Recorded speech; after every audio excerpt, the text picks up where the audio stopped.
This is episode number 61, part 2 of the year in review recording. Well, and it's also that we've seen a lot of Nasdaq listings this year. I mean, I don't know. I follow this sort of only peripherally, I would say, on over LinkedIn, but seeing sort of who went public on Nasdaq, how many companies. My impression is, I haven't done proper statistics on this, but my impression is this must be an all-time historic record for biotech in terms of going public. So the excitement. At my point of view, it is still very high. 1 hour, 15 minutes of exciting conversations with speakers from previous podcast episodes and business partners of the hosts. What was hot in 2021 and what do our speakers expect in 2022 were the questions that the host and the co-hosts were elaborating on. As a start into 2022, I will bring the recording live in 7 separate episodes. Here is the second conversation with Bettina Resl from Sanofi Europe, Sascha Berger from TVM Capital, Tilmann Buerckstuemmer from Aelian Biotech and Bit.BioDiscovery, Thomas Moser from the same companies, Kimberly Cornfield from the UCL, and Matthias Tarasiewicz and Astrid Wollard as co-hosts. In this episode, we are talking about health literacy and the healthcare system, venture capital in 2021, digitalization in drug development, the golden age of biotech, and home office. How will work-life change in the post-pandemic world? I hope you enjoy the conversation the same way as I did. Enjoy the show. Let's switch to the next speaker. Just give me a second to arrange everything. And it's Bettina Resl from Sanofi Europe. And she's responsible for public affairs, head Europe Consumer Healthcare. Bettina, it's good to see you back on the show. Hi, Christian. Hi, good to see you. How are you doing? Very good, thank you. And in Christmas mood already. That's great. Only a few days are being until Christmas. That's really great. How many days do we have? I think it's 8, or do I count it? It's right? just a week. So today in a week. Yeah. It's still enough time for all men to do their Christmas shopping last minute. We've still a week ahead. But modern men and women, they buy an internet, isn't it? That's true. That's true. Bettina, how was your 2021? It was a very mixed year, so to say. So from a personal point of view, I changed the teams. So in the middle of the year, I left Sanofi in Austria and take over my current role as a responsible person for public affairs for consumer healthcare in Europe. And the consumer healthcare business is a very how can I say it, is a very responsible sector, responsible for helping our healthcare system being more resilient in the upcoming years. So it's very, very important to have self-care as and it is a crucial part in the health business as well as the healthcare systems.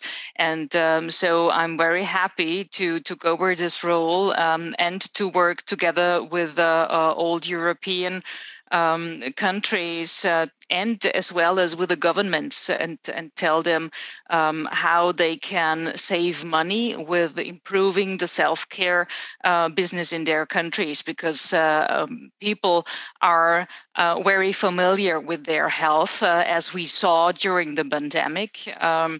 In the first couple of weeks and months, the healthcare system has to concentrate on diseases, not only on COVID, but also on diseases like oncology and chronic diseases as well.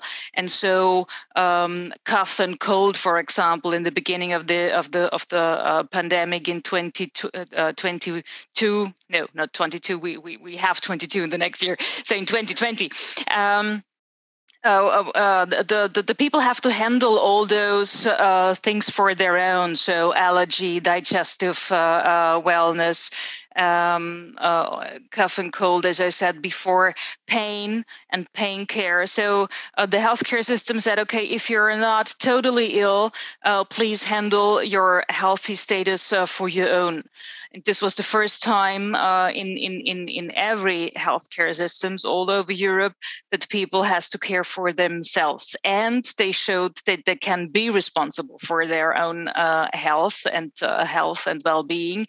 And so it's very important that we have this status, but we have also in addition accompany this new role of the people to care for themselves with the improvement of health literacy, because people have to know more about their well-being, what is good for them, and what shall they not do. We are facing Christmas, as we joked in the beginning, and to know what is good to eat and drink, and that is good to go outside to take a walk after a heavy Christmas dinner or lunch is the first step of being healthy. And in addition to this, the self-care gives the opportunity to everyone to be more healthy in the end. I think. And do you also do? Sorry. Go ahead, Astrid. Go ahead. Continue. No. Continue. So, I mean, this is really a great topic. But how do you actually reach your patients? Are you using also any kind of digital applications, or is it via traditional kind of routes, or? No, our products are, we sell our products via the pharmacies. So the self-care products that we have in our portfolio, so for allergy, digestive, mental health, well-being, pain care, all those products are available in the pharmacies, so that you can go as a consumer or as a patient and speak with the pharmacist, and he gives you the advice which product you shall take.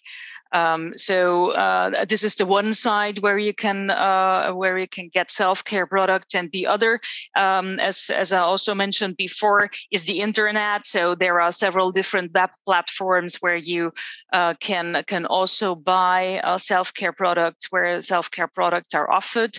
It's very high regulated. It's a very high regulated segment because we're buying products which are also under the authority of the regulatory bodies in each and every country, also like the other reimbursed or the medication you need a prescription for. So it's not possible to go into a shop and buy all those products I mentioned before.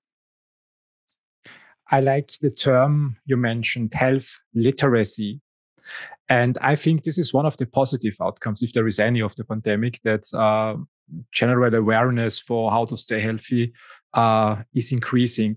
My question to you is, what can the different stakeholders do to improve that and to accelerate the process in 2022?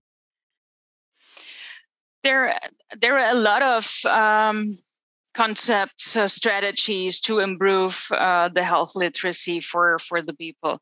The easiest is to teach the children. So in kindergarten, to teach them to eat the the right food, so to say, and to learn children that they can go outside, have a walk, run outside in the park, and these are the first steps in our health literacy career, to know that fruits, vegetables, and fewer meat is crucial for our health and well-being, and also for the mental wellness. It is necessary to have a walk, to go outside, to move, not only to sit the whole day as we do and did for the last 1 or 2 years in our home office chairs, and even do not go out. So to learn the children that it's fun to go outside and to run, to bicycle, or only be outside and do some sports and movements, and to teach them which vegetables, meat, and other products on our list, on our shopping list, and on our eating list are good for us, and in which concentration, that it's also okay then when they are eating chips, but it's not good to have tons of them on the eating list. So these are the first steps. It's really easy. It's easy to stay healthy when you learn it from the very beginning. And but we also have to take into account that not everyone is going to kindergarten.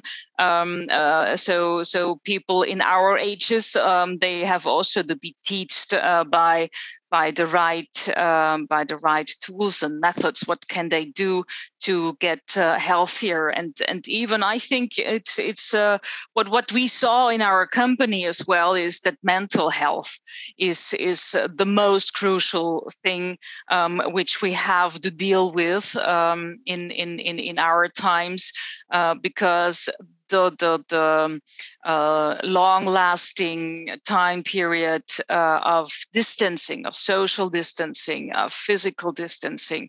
Not all of us have a family and sit with a family at home, which also brings problems. It's not only fun to sit in a flat or in a house the whole time only with your family.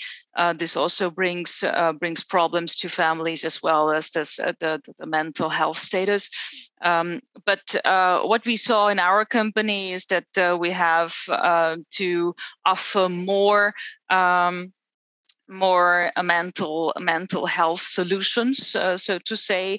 And what you said, or what you asked, Astrid, we are thinking about to have in the next upcoming years more solutions which we connect with our products. So we have products for mental health and well-being, and our vision is to look for applications for health solutions in the digital sector, which we can link with those medication. 2 days ago, I heard from a doctor, from a physicist in Germany, that they developed an application, and with just simple tools, they improved the life of the people who are using this application by 30% in 6 months. So the health status of those people who use this application increased in a very a short period of time, and it was amazing to hear about that. And as I said before, it's not rocket science. It's only improving the knowledge of your own literacy, of your health literacy, to know what is good for me. People know that smoking is not good for them, but and they know also that sitting is not good for them. So to sit the whole day is the new smoking. They know if it's in English the same pronunciation and as in German. But we need some some tools which remember us that we have to stand up every one time in an hour. We need tools which tell us, okay, how much have you how much did you drink this day? Do you walk and exercise for a period of time? So staying healthy is not that on the one hand not that easy, but on the other hand we can give solutions to the hands of the people, which helps them with very easy steps to get healthier in a very short period of time. And this is what we would like to do in 22, to link, as I said before, to link our products with all those easy handling things.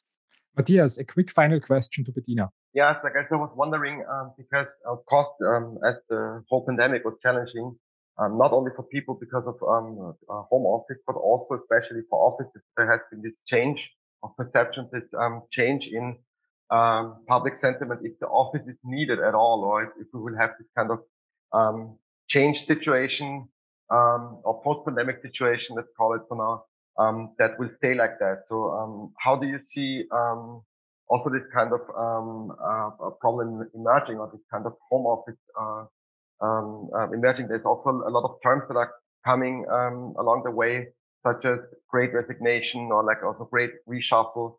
These topics that are debating that there will not be the old normal, or the old normal will not be the new normal. There will be a kind of a constant change in people staying at the home office, and in this case, they would be very much in need of understanding this health literacy that you've been talking about. Do you see the same thing existing? Do you design your product around that, or would that also work without home offices and these aspects?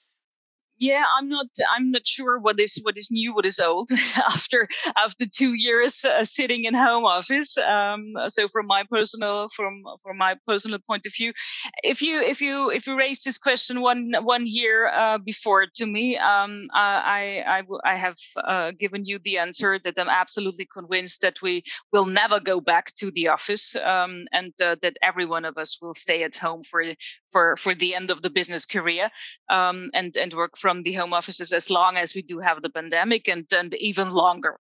Now 2 years in sitting at home, and looking around especially our company, and speaking to my colleagues,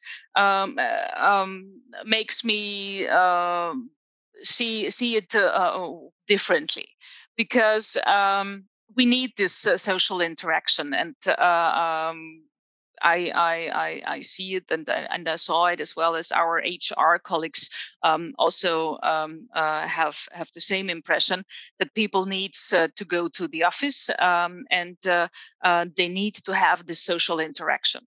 The business stuff we can handle over Zoom or other web platforms. That's not the point. But you need this short coffee talks. You need to have these short talks with your colleagues, going outside of your office, and just asking, how are you, how the things are going, what is on your agenda, what are you working on, and just these 5 minute talks, they are so necessary for us people. The same as I said before, going outside, have a walk, or eating the right food. So we need this interaction, and this is also one part of our health literacy, to know that we need social interaction. And it is the easiest thing to go to the office to have this social interaction. Bettina, thank you very much for these nice words and your insights into 2021. I wish you and your team and your family all the best for 2022. Thank you very much for you too. Maybe we can catch up maybe we can catch up in the next year. 15 minutes is definitely very short. Just found out. That's true. Thank you very much. So have a good day and a good weekend. Bye. Have a great day. Bye. And our next speaker is Sascha Berger from DVM Capital. Sascha, welcome to the show. Welcome back. Hello, thank you. Sascha, how is life? How was life in 2021 in Munich and for DVM Capital? Well, probably similar to most of the other venture capitalists. So DVM, for those who are not familiar, is one of the oldest European VC firms with a transatlantic presence. So besides Munich and Central Europe, we are also present in North America. And 2021 was a busy year. We still had some deals to close, which were put on watch, so to say, in the first COVID year. Now we are in the second COVID year. I was hoping, like anybody else, like you, Christian, that this was over with the last winter, but it wasn't. So we had to adapt to it. We had to close those deals, make investments, even in a world where traveling is very challenging. So we closed a number of deals where we didn't even meet those people in person at all. So it was completely done virtually. We of course had to get in contact with new companies. Have seen many opportunities, and that was maybe the most striking feature of the last year. Just if I look back, that we have seen tremendous investments. The amounts per investment were quite significant. And just a couple of days ago, another 87 million euro Series A round was closed by some of our colleagues for a German biotech company. And these mega million rounds have increased also in Europe. And so, despite the pandemic, or maybe even because of, but that's a discussion we can have. Because of COVID and all the general interest in the field. Let's put that very neutral. A lot of money is available now for biotech, and we see the effect of that in the market. Sascha, many thanks for these insights that there is an uptake in investments. I was hoping for years that we see something like that. The question to you I have is, do you think it will be a lasting effect that more capital is flowing towards early stage development, mid stage development, and also later stage development? Or will it just be one moment in time and it's gone in a couple of months? Well, I mean, I'm as wise or not so smart as anybody else here. Of course, I hope it's lasting, but my experience rather tells me we should use the window of opportunity now. Companies should use this window of opportunity, which is amazingly big, but will most likely be smaller at some point. There have always been waves in the past. And just the amount of money flowing into the sector is something which I don't think is in that on that level sustainable, because people are of course very, very optimistic now. They're investing hundreds of millions in biotech companies, but I mean the inherent risk of drug development and the life science sector doesn't change. I mean, just out of pure statistics, most of those projects will fail, and people who are not familiar with this sector may burn their fingers. And if they just do one or two investments and those don't turn out to be the big winners, people may be frustrated in 1 to 3 years. So that's, I mean, we all know that because that's just the business. But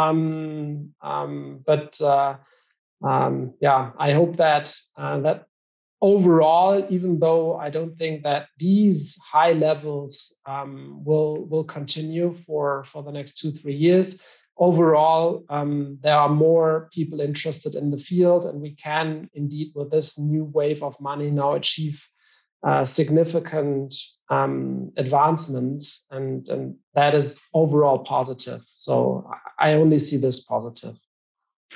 René Robin mentioned that he was impressed by the speed of vaccine development and the development of therapeutics overall, and that the pharma industry and also the researchers, the scientists did a great job.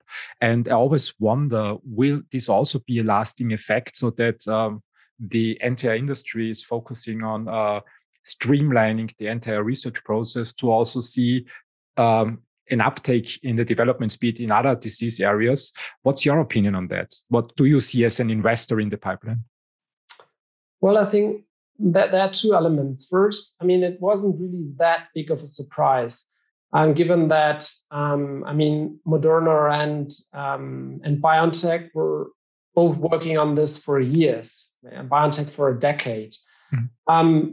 The surprise was that it now actually worked, right? I mean, it didn't work before. So luckily for all of us, the vaccine did work. In the oncology space where they started, they had lots of failures, which eventually didn't and discouraged them from continuing, but improving the product, the process, the production, and the first real hit was the vaccine. So it wasn't coming out of the blue when we talk about the technology, but you're right, of course. I mean, the regulatory framework was exceptionally supportive in this regard, and things have been able, which haven't been able before, simply because it was generally accepted also by the regulatory authorities that a stepwise approach is okay, and you don't have to generate the full data package, put everything in a nice presentation, then schedule a meeting, then go to the meeting, and then you have half a year of review period. But it was really this iterative process. We generate a new batch of data. It's just sent via email to the regulatory authorities. They review while you're continuing the study. And this hand-in-hand approach made it happen in the end. Unfortunately, I don't think that this is the norm and will be the norm, because this of course is super time consuming. A lot of attention was put on the vaccine, but taken away from other projects which were put on hold a bit, because the regulatory authorities just didn't recruit double number of people. It's just that they focused their attention on certain projects. So I hope the learning will be that it's better to be a bit more flexible in the way the communication should be handled, and that an iterative process is smarter. But I don't think that overall the processes completely change, and they shouldn't change. I mean, in the end, it is important that people feel that this is done properly, right, and it's not rushed. This is the criticism you hear now, that these vaccines are rushed into the market, and you don't know all about the side effects, which is not true. I mean, this was done very, very well, but the overall impression should be this is properly done, and people's safety is the utmost priority of any drug development. I think I completely agree. Safety is the most important thing. When I look at 2021 and 2020, to switch to the digital development, it always feels to me like 2 decades were put into 2 years. And I always wonder from your deal flow as a VC, do you see also effects in the kind of deals that are coming to you, that also this digital transformation is happening in drug development at a similar speed? Yes, I do. I mean, as always, crises not only block things, but they also accelerate certain processes. And this is clearly what we see here. So the way we work together, which was also discussed with Bettina just before me, obviously changed for everybody. And also the developments which we saw before, meaning more digitization, smarter processes, new technologies like mRNAs, whatever. I mean, this got a rocket fuel with the pandemic, and I don't think that this will change. Right? This as I said, these are things which have been before on the market, but now got the real kick and speed. And I mean, digital processes using artificial intelligence, remote patient monitoring, all these topics, which are now easier in this new home office environment. They won't go away, right? I think this is here to stay. Sascha, one final question to you. What is your outlook for 2022?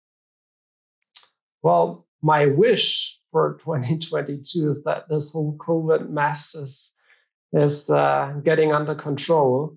I optimistically made travel plans for the year, and I really hope that I can go back to a hybrid model where I can continue working from the office for things where a digital interaction is simply most efficient. But I really hope that I can also meet with people again. Building trust is something which you can do via Zoom and Teams, but it's way more efficient and more fun to do that in person. So that is my hope. My expectation is that the fast lane we got now for certain technologies will be available, and we have to make the best out of the attention, the money which is available in the sector, spend it wisely, make good bets, and then hopefully by doing that, we'll have a long-term impact, a positive one for the industry and in the end for patients. Yeah, this would be great, being able to travel again. What are your plans when it comes to conferences? Where can people meet you next year, hopefully in person? Yeah, indeed. So certainly all the Bio conferences, Bio Europe Spring, Bio International, which will be in San Diego next year. So those are the bigger ones, and we'll continue to be present in all the major partnering online conferences. But I really hope to see people again. I think first time in Basel in March at Bio Europe Spring. So that would be great if Omicron is not completely destroying our plans here. No, this would be very great to catch up in Basel next year in spring, in March. Sascha, thank you very much for joining. I wish you, your team, and your family all the best for 2022 and a Merry Christmas. Thanks, Christian. Merry Christmas to all. See you. So we move to our next speaker, Vienna, Austria, Thomas Moser from Aelian Biotechnology. And with Thomas, I had an amazing episode recording in July, recording and publishing, where we were switching the content from, or the discussion from SARS-CoV-2 to another amazing technology, to gene editing and CRISPR technology. And welcome to the show. I see that Tilmann is here, Tilmann Buerckstuemmer from Aelian Biotech. Hi, Christian. Good to see you. I'm waiting for Thomas to join as well. He was going to be there, but now he's not. He's, I think, probably, let me just check. You are here, and I have to promote Thomas to panelist. So we should be joining, I think, in a second. Tilmann, it's good to see you. How are things going? Yeah, things are going very well. I would say we've had a really fun year, and the companies are growing, and we're seeing sort of a lot of excitement in the industry, I would say, in general. So I think we've had a tremendous year 2021. Hi, Thomas. And it's amazing. I see that you have 2 webcams. Yeah. So. Yeah, he comes in stereo. You should do the podcast with me. Okay. So. Yeah, no, we've really had an interesting year because we've told you a little bit about Aelian and about our sort of CRISPR screening venture, but we've also built a new venture, which is Bit.BioDiscovery. And that in this company, we're really taking stem cells and we're trying to create new cell types. And that is something that, to me, sort of, when we started, really sounded like science fiction, right? Because there is this sort of this paradigm since the sort of mid 20th century that cells can really only develop in sort of one direction, and once they've become a certain cell, it's not easy to change cell identity, and sort of in addition, it was always thought that you need to follow the sort of, if you like, the natural trace, right? Cells need to essentially follow embryogenesis until they sort of become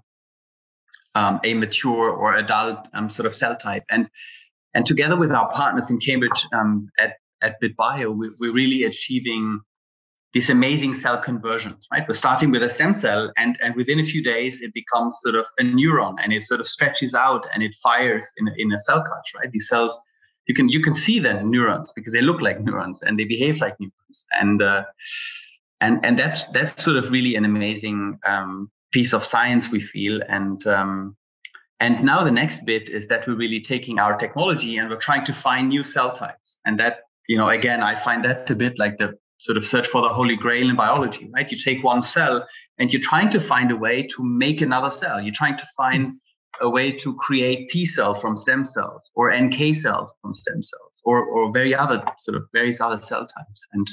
And that is sort of what has kept us busy at Bit.BioDiscovery, I would say, over the course of this year. And we're seeing sort of early results and early outcomes that get us very excited. Thomas, how was your 2021? Yeah, for Aelian, this was another tremendous year. I think, we even kind of profited from this whole Corona situation, in a sense that we strongly see that the kind of trend for outsourcing from pharma and biotech companies is still a valid one, and this helped us a lot in getting in additional cooperation and projects. So in essence, we kind of are positive about this whole Corona situation. But obviously, it hopefully will go away at some point in time. And the other big trend that we definitely see, because you discussed it before, is really this trend to digitalization and tremendous data volumes in biology. I mean, we really see it now. For the kind of sake of comparison, we just looked up our numbers, what the amount of data we get in every hour, 24/7, and that's, for people who are in biology, that's a so-called 2 MySeq run. So that would mean close to 50 million reads come in every hour, irrespective of holidays and weekends. So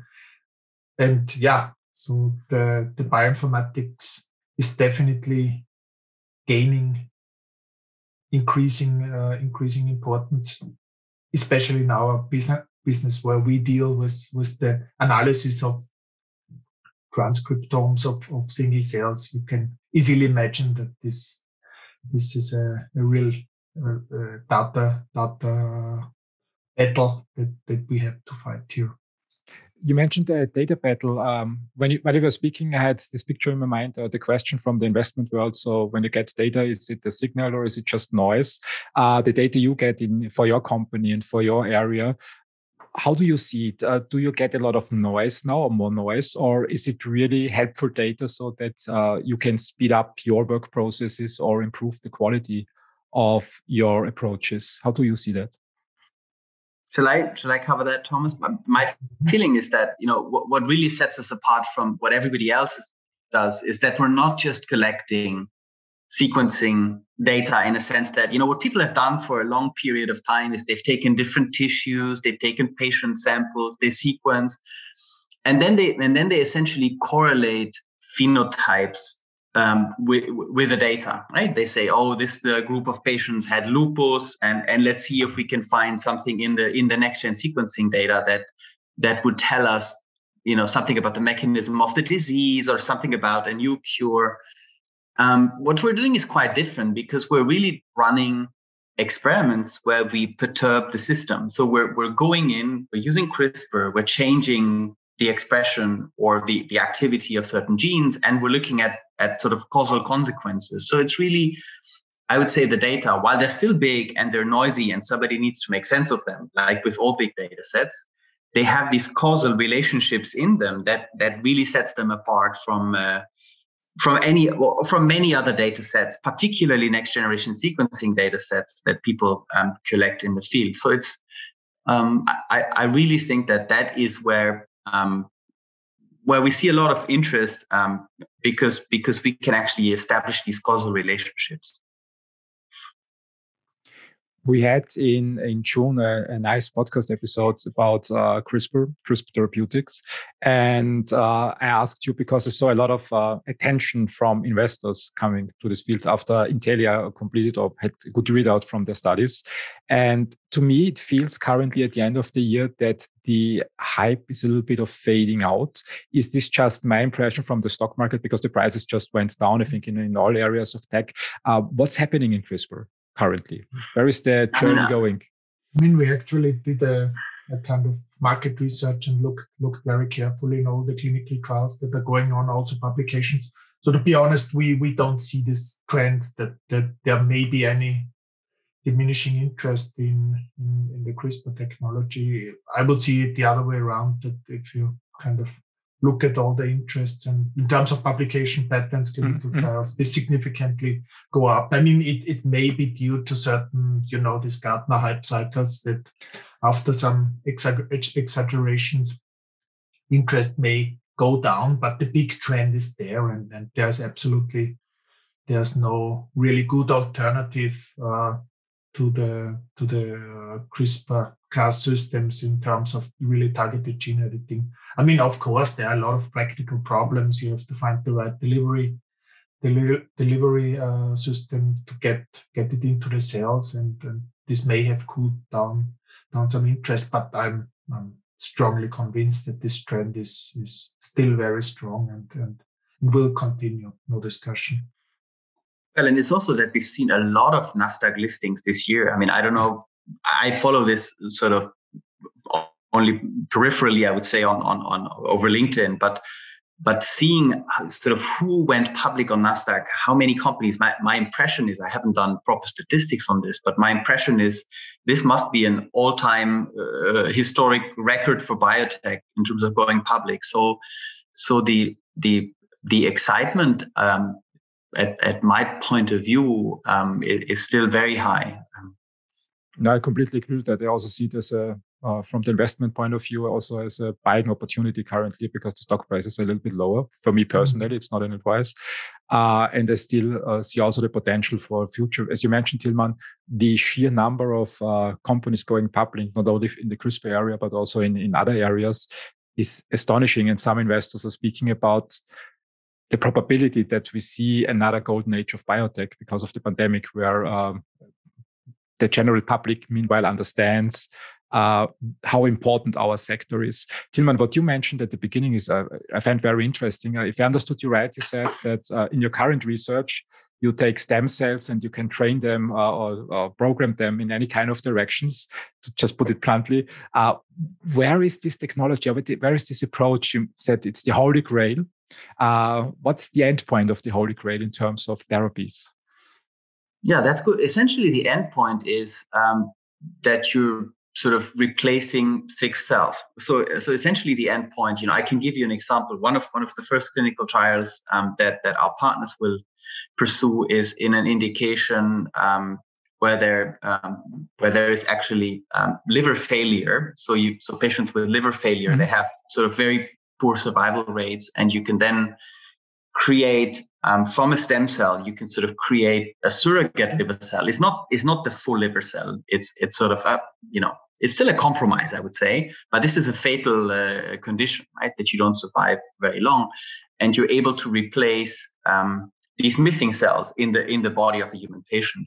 And I think along those same lines, that is sort of where the first generation, I think, of cell therapies that Bit.Bio aims for will sort of go for. Essentially, conditions where you would like to replace a defective cell with a healthy counterpart. And of course, there is a lot of complexity associated with that, because the moment you're transplanting cells, you have an immune reaction that you need to deal with. So I'm not saying it's going to be easy, but sort of definitely one key piece of the puzzle will be that you're able to create that cell that you want to replace, and that cell is, to the best of your ability, a functional surrogate, right? That can take over function. And we're seeing first successes there. And I think, it will be a way. It will take, 3 years, maybe 5 years. But we will see more therapies where you can actually sort of take a patient cell, change sort of cell identity so that it becomes a different cell and replace a missing function. So that is sort of one area of cell therapy that we're very excited about. That's good to hear that there are more approaches. In the preparation of to this podcast, we asked ourselves the question. It's Astrid, Matthias, and me. Do we see a golden age of biotech, or is it just the biotech and healthcare bubble? What's your opinion, Tilmann and Thomas, on that topic? No, I'm convinced that the megatrends absolutely speak for a continuation of this kind of golden age for biotechnology. All mega drivers are there. There is really enormous money flowing into that, and obviously health is a central issue for every person, and we see really that with science we can solve many of the kind of health issues that we have, and even the aging process maybe could be modified at a certain point in time in the future. So I'm really convinced there's a lot of things to do for us, and this trend is definitely here to stay. Astrid, how do you see that? Oh, absolutely. I mean, people will always be ill, right? So, I mean, there's always, potential for healthcare, but absolutely. I mean, I think that there will be also more and more digital solutions, but also, I think also what we've heard from Bettina before, how important it is to increase sort of this health literacy, but not just on a health level, so also financial literacy. And maybe this should also be taken as an opportunity, to revise how we think as education as a whole. But I think the healthcare sector surely has a very bright future. Yeah. I agree with that. Matthias just posted a link to an article, The Biggest Healthcare Data Breaches of 2021. How important is data security in your business, Thomas and Tilmann? Data security, you mean in terms of storage of our data? Storage of your data, and is there any risk of data breaches in your area? I think the risk is always there, and IT security obviously is a very, very important point for us. I mean, we have outsourced all this data storage to these big providers in the cloud. So we feel this is more secure than if we would have built our own server structure. But I just had a discussion this week again with our IT advisor, and I see this as an ongoing process, and the risk is definitely there. That data are stolen. Although, this hasn't happened yet, and we feel this has to be protected as well. Yeah, sure. It's an amazing shift in paradigm. When I think back to 2006, when I started in the life science industry, the paradigm was built in-house. So all the server infrastructure in-house because it's more safe. And you mentioned that 15 to 16 years later, the paradigm shifted, and the perception is that data stored in the cloud is more secure than with an own in-house server structure. Is this just my impression of this paradigm shift, or do you see it as well? No, Matthias. Absolutely. Yeah. No, go ahead, Thomas. Go ahead. Yeah, no, I absolutely see this. Yeah, because back in the days we also had our own server infrastructure, but at least my feeling is that, and what I hear from our IT advisors, that Microsoft and Google may be better in protecting their server farms than we are, even if we have very good advisors here in Vienna. It's your topic, I guess. I just wanted to add to this topic that year 2021 was again also showing us that these big infrastructures are also prone to fail. So we had just the other day, yesterday, and the week before, a huge outage in Amazon data centers, which took down a lot of services. With it, a lot of critical infrastructure for a lot of projects and startups and so on. So we saw also GitHub had multiple downtimes this year. So it's interesting to see that, of course, while a lot of the services and a lot of big as well as smaller projects are relying on the cloud availability, the Web2 infrastructure, which is the cloud, has substantially also failed us already twice this year. So I think we will see interesting developments around that. Some aspects of Web3 are trying to fix that by, for example, looking at different distributed systems or decentralized systems such as Git, CIT, the service usually used by developers, which is in its nature also decentralized in a form that you can keep at least your local copy there. What all these systems didn't really solve yet is encryption. So partly and a huge part of these cloud systems are not in a way it's not possible to completely hide them from snooping from external parties, be they governments or any third parties that want to attack those. So I guess this is also something what the recent data leaks in this year have shown us. This is still ongoing. So I guess it will be a strong topic, not only in the healthcare or in the research sector in general. So a lot of these breaches are, of course, driven by economic incentives. People want to know what other projects are doing. There's been a lot of different bans on. Still in the midst of a hidden war between the large players of the state. There has been a lot of recent incidents that have happened, which have been attributed to state near hacker groups and so on. So I see still this is an ongoing threat, as you have said. At the same time, I think we will see how this will affect us really in the next future. I see so the data not being maybe the main target here, or the larger research data not being the main target here, but credentials or access control token or any access and accounts, which are still in a way very easy to obtain and could potentially create a lot of damage.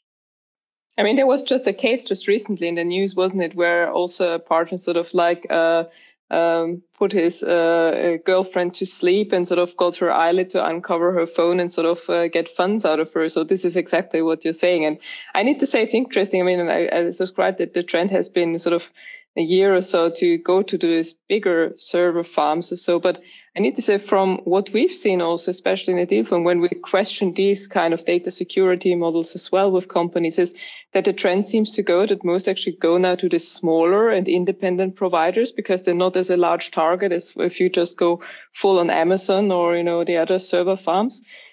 That is also quite an interesting movement, and people really try to figure out different ways, because it's similar to the kind of story like with also, viruses and all that on computers, because Microsoft was first target because it had the biggest market share. And so everyone was developing, tools to get into these computers. And Apple wasn't on so much on the horizon. So people were a little bit more secure before it's now really taken up as well that there are a lot of Apple users now, and Office is becoming also an attractive target now. So people also working on solutions to get into these things. But it's like, I think that there will always be sort of these kind of trends, but we will see, how security develops and what new approaches will be. Thomas and Tilmann, what is your outlook for your industry, for the part of the industry you operate in for 2022? Yeah. Should I say? Do you want to start, Thomas? No, let's start. So I'm convinced, and I already see it in our kind of projects that we have in for 2022 that we assume and strongly believe that year 2022 will be another great year for biotech and pharma. So we see lots of interest, especially in this kind of more data-driven science of the applications of biology. So the climate or the kind of trend definitely will stay there. And for us as a company or for our company group, we have many interesting projects for next year. So we will move into a new site that we just started to refurbish and furnish. And we will start some interesting R&D projects. So I'm very positive about the next year and really looking forward. Tilmann, how is it for you? The upcoming. Yeah, no, I definitely I can add to that. To me, what is really exciting again is sort of this idea that we can drive the stem cell differentiation forward, and we'll hopefully see first examples where we're really we've now made the first steps and we kind of see it working a little bit, but we haven't quite sort of developed a new cell type. And so if I were to formulate a goal for the next year, it would really be that we're taking stem cells and we're creating something that so far nobody else has been able to make. And we're really sort of showcasing for the first time for real that this can be done. And so that would be my goal and outlook, I think, for the Bit.BioDiscovery team in Vienna. Tilmann, Thomas, I wish you and your teams and your families all the best for 2022 and a Merry Christmas. Good to see you back on the show, and maybe we can catch up next year in another episode. Would be great. Thanks a lot, Christian. Happy to do so. Have a great to you all as well. Yeah, Merry Christmas and happy holidays. Have a great day. Have a great day. Thanks. Bye. Bye. Astrid, Matthias, what's on our list topic-wise? We have a lot of topics. I don't know where to start because there's so many topics. So while we have all these talks, I started to sort the breaches we had in 2021. We've been talking about cybersecurity maybe a little bit too much already, but of course there has been even recent things that have been happening in the past days, in the past months. So I think this is a record year by far. So I have been researching also that the number of data breaches in 2021 surpassed all of them in 2020. So this is huge, and this is a lot of things that are still in the playing out. So I think we are not even at the maximum of these things. And on the other hand, we see that there's a lot of criticism around NSO Group. So there has been a lot of debate recently and also in the past days. So Israel's NSO Group is one of the main providers of spyware for government. And it has been also so the company has been also utilizing and supplying various different clients around the world.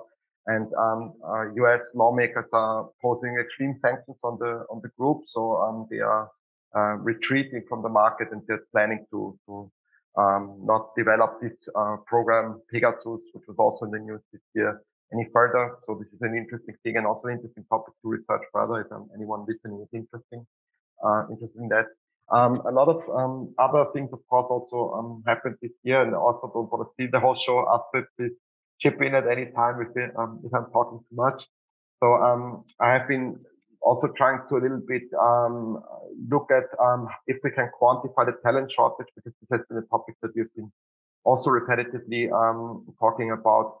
So there seems to be also a shift, especially in the average salaries, which is interesting. I don't know what to make of it, but you see on the one hand, a few like very high paid jobs, obviously in the embedded and blockchain sector. And also, though average jobs and pricing of developers are also increasing. This has, of course, also the reason, in my opinion, because there's a lot of different projects that start in the AI domain. So data science has also increased, of course, their demand in developers. So there needs to be a lot of machine readable data produced and made accessible and made standardized in a way that it can be utilized from different AI and machine learning algorithms all over the world. So this becomes, in a way, the new form of like factory work to produce like data in a machine readable form. So lots of developers and most of the developer industry are also not happy about this work that is considered to be repetitive. But we see a lot of like interest in that, and the demand is very, very high. So the annotation of data and as well as the preparation of data for machine readability is definitely a huge trend that is ongoing. We see also a lot of changes in open source technologies. We've been talking about this initially, but to quantify this a little bit, so there has been also a lot of critique, especially in the funding models of open source software, which are still located in the Web 2 domain. So there's a lot of course, exploits possible because very few people are sometimes developing critical infrastructure, critical libraries that are in deployment all over the world. So recent exploits such as Log4j or other different ones that happened already this year can affect a lot of like infrastructure, can mostly also affect critical infrastructure. So I think we see also there are a lot of projects that you maybe also come across, Astrid, from the Web3 that are trying to really jump into these kind of problems that the Web2 poses. Maybe we should just add on this part, because I'm not quite sure if everyone is familiar with Web 2 and Web 3 at this point, because obviously Matthias and I are working in the space, but very broadly speaking, Web 2 is what you see today when you open up your laptop and, you know, all the applications that you have on your phone. And Web 3 is basically the new vision of a decentralized future, where most things are sort of built on blockchain architectures, and where also sort of the user can have power and share in these kind of networks by different incentive mechanisms like tokens, for example. But I'm actually curious to see what use cases will come out of blockchain beyond tokens, because that's also, I mean, it's a nice sort of feature at the moment, but we'll see. It would be nice to see more innovation coming out of that. Maybe we use this opportunity to pull our next speaker into the conversation. It's Kimberly Cornfield from the UCL. We did a few interesting and amazing episodes, especially with one of her researchers who is developing tools that make the internet touchable. Maybe it's Web 3 or even Web 4.0. Kimberly, welcome to the show. Hi, it's great to see you and Astrid again this year, and nice to meet you, Matthias. Astrid, question, Kimberly, question, which Astrid brought up, the transition from Web 2.0 and to Web 3.0. What do you see at the UCL in this area? Is there anything going on? I imagine so. I mean, we've got our centers for computer science, artificial intelligence. We've got so much activity. So specifically, off the top of my head, I'm not exactly sure, but I'm sure it's there. We're covering everything in all our disciplines. We're now up to 40,000 students and over 10,000 staff. So we've got so many different research areas covered. I absolutely see that. What are you doing at the UCL? What's your area? So I'm head of European Research and Innovation. So my team and I were 15. We're responsible for UCL's European portfolio. So everything Horizon. So in Horizon 2020 was our focus. Now we're focused on Horizon Europe. So it's been an exciting year because we concluded Horizon 2020. I mean, there's projects that are ongoing that have been funded, but the launch of the new Horizon Europe program has made it an exciting year. Is that almost 100 billion now available for research and companies. Tell me more about how exciting your 2021 was in this area. It was a challenge. I mean, Horizon Europe, it did have a bit of a delay in launch. So we finished out Horizon 2020 early in the year with the EU's Green Deals. That was $1 billion available for climate research and innovation, which was really exciting. But it was incredibly competitive. So there was over 1,500 submissions and 73 were funded. And then we moved into the first calls in Horizon Europe before the program actually launched, which was funding emergency COVID-19 research. So looking at the variants of concern, which is obviously very relevant, particularly we're all going through it these last few weeks, and some on infrastructure as well. But the majority of our collaborative calls and funding opportunities all fell this autumn. So it was almost sort of a year's worth of work in about 3 months. So we had over 300 submissions to the program. So it was a really active year, and a lot in sort of climate and digital space, as well as life and medical sciences. That's really interesting. And I also heard that the Brexit finally happened. Did you see any changes due to the Brexit in 2021? I mean, it's been a challenging year, COVID and otherwise, and managing that transition. So the UK is to still associate to the program. So that hasn't happened just yet. So that's trying to manage submissions and questions and encourage applications. And it's going quite well. But what we've done is really taken a collaboration and partnership approach to build those relationships with European SMEs and research institutes. In particular, we had 2 initiatives. One of UCL's European engagement strategies is a cities partnership program. So our office worked with the city's partnership program for Stockholm. So that was with the Stockholm Trio, which is Karolinska Institute, KTH, and Stockholm University and UCL. Collectively, our organizations won nearly 900 million in Horizon 2020. So we came together to support and enable some more collaborations, not just within our organizations, but looking at the cities, the regions, and beyond. So where else can we make connections, with these ecosystems across Europe?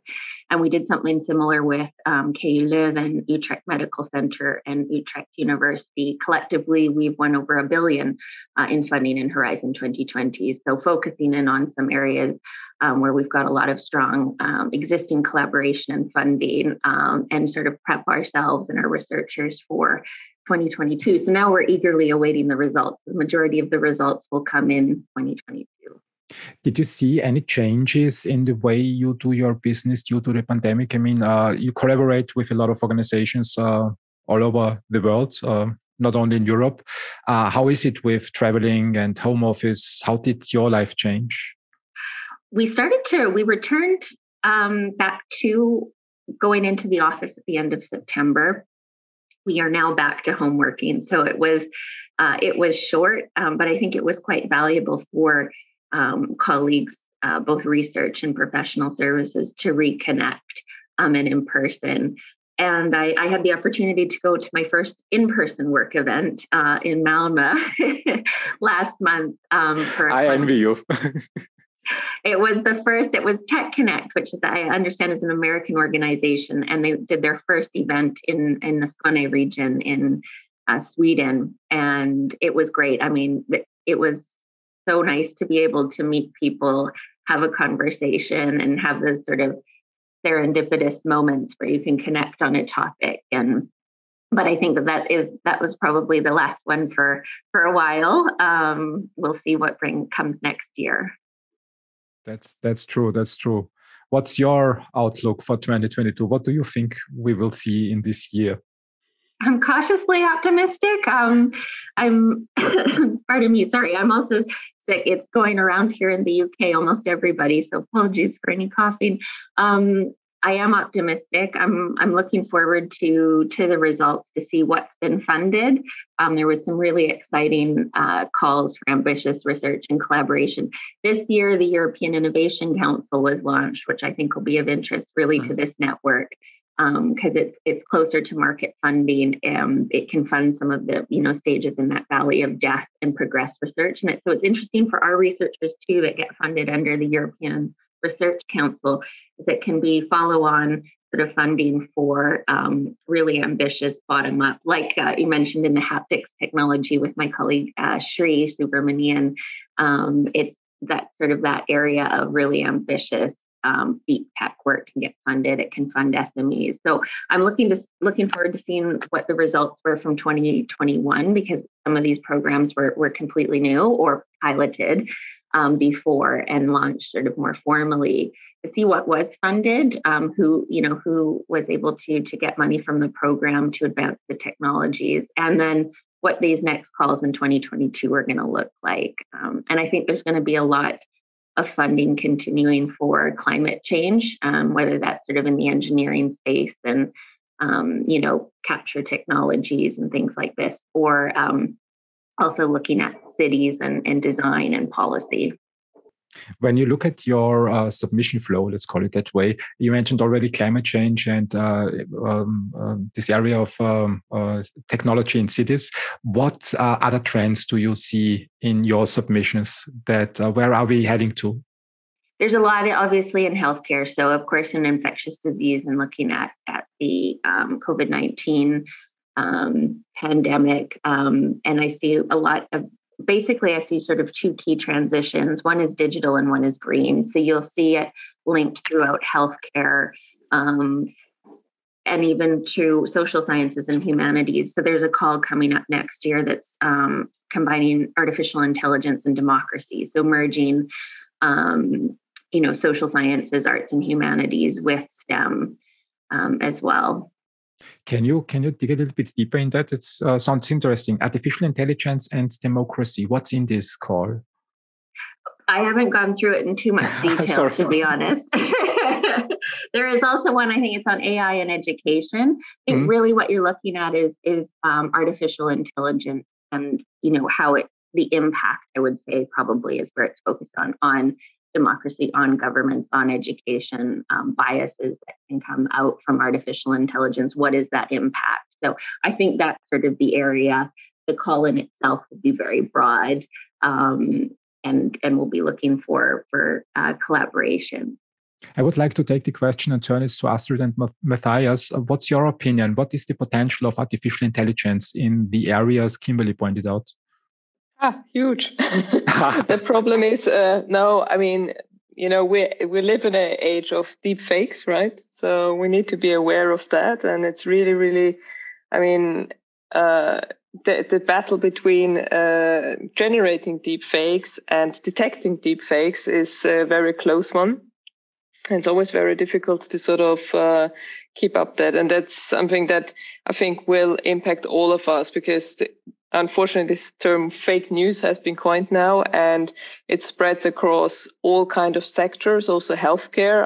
We've seen discussions going on in healthcare around COVID also were really, really sad, and trying to also discredit some of the technologies that are out there. And suddenly having a lot of experts around, who believe they know the world. It's become more difficult to distinguish for people what is actually a real piece of information, what is well researched. There's just an information overload, and I think that can impact just everything, like also democracy. We've also seen, political campaigns being built on fake data, and it's not just the US. We've also had a case in Austria, right? So it's impact can be huge. Yeah, but Matthias, you're raising your hand as well. Yes, I want to just add to the very valid point you're making. So on the one hand, we see machine learning offering a big opportunity also for the healthcare industry. So there's again also the link back to data science. So we see also a lot of startups, but also researchers like entering this field. So this is also a very, very huge business. So I guess this is why this is also very much in the spotlight at the moment. At the same time, we see also through the pandemic, but also through other approaches already to telemedicine, a lot of need to have structured data and have ways of how to monitor and and to really understand how linguistic approaches can tell us a lot about like treatment or like how this can actually be used in a serious way. So machine learning then in this context in AI is still very relevant, especially in the context of the chatbots and so on. So at the same time, I see a lot of misunderstanding often when the term AI gets used into the mix. So if you look at it closer and if you look at what AI can do at the current moment and what it's heading, we're very, very far away from thinking machines, so to say. So these are all like pattern recognition machines at its best. And so they can only act as good as the data is. So I see a lot of need of structuring the data in a way better. There's still a lot of debate on if the machine bias that you create also with data bias is problematic or not. We've seen this in a lot of like different papers and articles being produced because also of course the algorithms have been improved, for example, for face recognition in times of crisis now, because people have been wearing the mask, so you have like to adapt these algorithms as well. So there's a lot of money in the field, and AI and machine learning are super strong, and I think this will be still going on in the next years and next decade for sure. Kimberly, what are your plans for 2022? Horizon Europe. So to keep supporting our collaboration. So really to very much be engaged across Europe. I think collaboration and our networks are really where my focus will be, especially because, as you've mentioned, with Brexit and it's sort of navigating this new relationship between the UK and Europe from a research and innovation perspective. And I just think that there's huge value in continuing these collaborations and building on our science, regardless of any of the other politics.